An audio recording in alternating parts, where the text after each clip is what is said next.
सृष्टि बचपन से ही दिखने में सुंदर नहीं थी, लेकिन अमीर बाप की बेटी सृष्टि पर उसकी माँ जान छिड़कती। मेरी बेटी कितनी प्यारी है, भगवान सबको सृष्टि जैसी बेटी दे। सृष्टि धीरे धीरे बड़ी होती है। एक दिन सृष्टि की सहेली कहती है, तू दिखने में कितनी अजीब सी है, लेकिन मैं जानती हूँ हम सब में सबसे अच्छी शादी तो तेरी ही होगी। तेरे पापा अमीर जो हैं। और बता नहीं सकते यार, दहेज तो हर कोई देता है, ये क्या ज्यादा ले जाएगी अपने पति के लिए? अरे बड़े शहर में कोठी है इसके पापा की। अरे पापा की है ना, कौन सी इसकी है? इसकी होती तब तो कोई भी लड़का इससे शादी कर लेता। अरे पापा की मतलब पापा की है तो मेरी ही है ना? किसने कहा? अब तेरी तो तब होगी ना जब तेरा भाई ना हो। वैसे भी शादी के बाद सारी प्रॉपर्टी भाई के नाम होती है। सृष्टि समझ जाती है कि उसे किसी भी हालत में माँ बाप की सारी प्रॉपर्टी को अपने नाम करना है, लेकिन कैसे?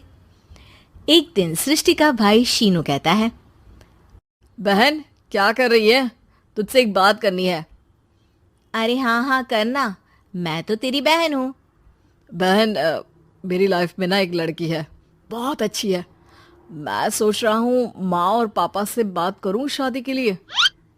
सृष्टि को समझ में आ जाता है कि भाई की शादी होते ही भाभी उसे एक दिन भी घर में बर्दाश्त नहीं करेगी। क्या बात है भाई, बताना कौन है वो?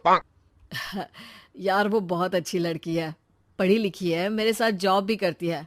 बस एक प्रॉब्लम है। हाँ प्रॉब्लम? क्या प्रॉब्लम है भाई? यार वो शादीशुदा है, लेकिन उसके पति ने उसे सिर्फ इसलिए छोड़ दिया क्योंकि उसके माँ बाप दहेज नहीं दे पाए। सृष्टि ये सुनकर न जाने क्यों खुश हो जाती है।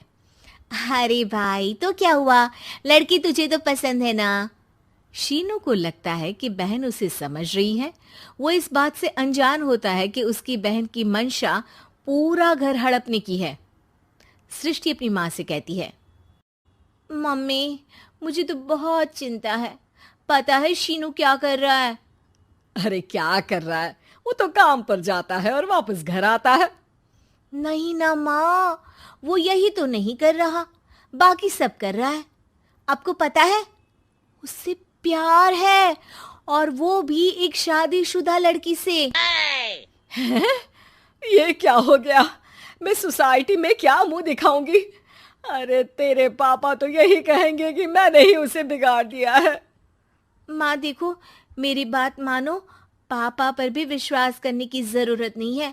अब आप ही बताओ, पापा इतनी देर घर के बाहर रहते हैं क्यों? बोलो।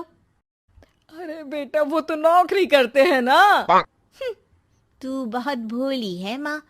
पापा का ऑफिस तो 7 बजे खत्म हो जाता है, लेकिन देखो कितनी देर से आते हैं। अरे नहीं नहीं बेटा, ऐसी कोई बात नहीं है। सृष्टि माँ को एक औरत से बात करते पिता की फोटो दिखाती है। देखो माँ कैसे हैं पापा, मैं ना कहती थी कि पापा सही नहीं है।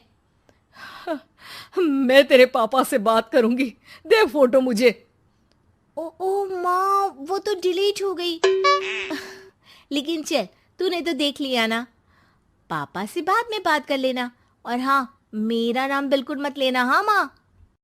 अब क्या था, सृष्टि के माँ और पिता के बीच झगड़ा होना शुरू हो जाता है। सृष्टि के मन में क्या चल रहा था कोई नहीं जानता था। एक दिन, माँ सृष्टि के लिए एक लड़का देखा है, वो लोग शाम को उसे देखने आने वाले हैं। और हाँ माँ, एक खुशखबरी, मैं और पापा मिलकर एक नया बिजनेस ट्राई कर रहे हैं। शाम को लड़का आता है, सांवले रंग का। सृष्टि को तो बिल्कुल भी पसंद नहीं आता। लड़की की माँ कहती है, लड़की का चेहरा तो कोई खास नहीं, लेकिन अगर मेरे बेटे को आप लोग सेटल कर दें तो मैं उसकी शादी आपकी बेटी से करवा दूं। सृष्टि को लड़का बिल्कुल पसंद नहीं था। उसे भाई पर गुस्सा आ जाता है। लड़के वालों के जाने के बाद कहती है, माँ देखा शीनू मेरे लिए कैसा लड़का लेकर आया, न दिखाने लायक न सुनने लायक, सेटल भी नहीं, वो भी हम करे। अरे माँ, मैं जानती हूँ ये मेरी शादी किसी भी घर में क्यों करवाना चाहता है। अरे कैसी बात कर रही है बहन, तूने तो देखा ना, लड़के को मैंने ही मना कर दिया तुझसे शादी के लिए। जिसने लड़का बताया था उसने उसकी बहुत तारीफ की थी। बात आई गई हो जाती है, लेकिन सृष्टि का मन शांत नहीं होता। क्या करूं, कुछ समझ में नहीं आ रहा। मेरी शादी हो गई तो ये लोग पूरी प्रॉपर्टी शीनू के नाम कर देंगे, मेरे हाथ तो कुछ लगेगा ही नहीं। तभी सृष्टि को आइडिया आता है। वो किसी वकील को फोन करती है। जी देखिए, अगर आपके मम्मी पापा का तलाक हो जाता है तो आपके पिता की आधी प्रॉपर्टी आपकी माँ के नाम हो जाएगी, फिर उसे वो किसी को भी दे सकती है।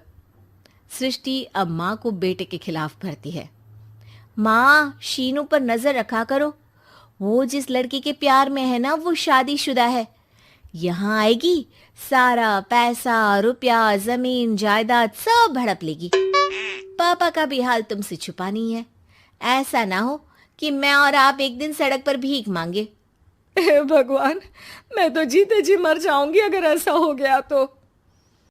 ऐसा हो गया नहीं माँ, ऐसा ही होगा। अभी समय है, आगे का सोच लो। मैं तो कहती हूँ पापा से आधी प्रॉपर्टी लेकर अलग हो जाओ।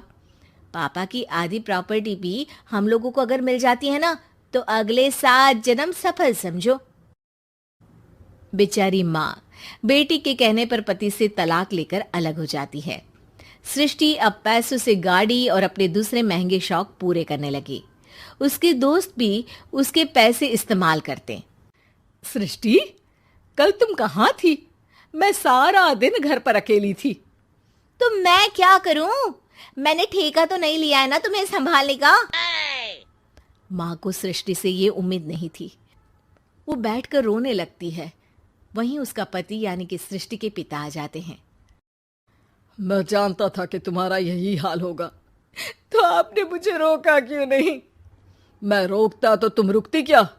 सृष्टि के कहने पर तुमने मुझ पर अपने बेटे पर शक किया, लेकिन तुम ये भूल गई कि कैसे हम दोनों ने मिलकर जीवन में इतना सब खड़ा किया। माँ पति के गले लग जाती है।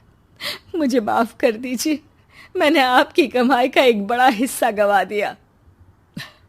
कोई बात नहीं, तुम साथ हो तो मैं ऐसी 7 प्रॉपर्टी खड़ी कर दूंगा। तभी वहां सृष्टि आ जाती है रोते हुए। माँ, मयंक ने मुझे छोड़ दिया। वो बोल रहा था जब तक मेरे पास पैसे थे तब तक ही वो मेरे साथ था। पापा, माँ, मुझे माफ कर दीजिए।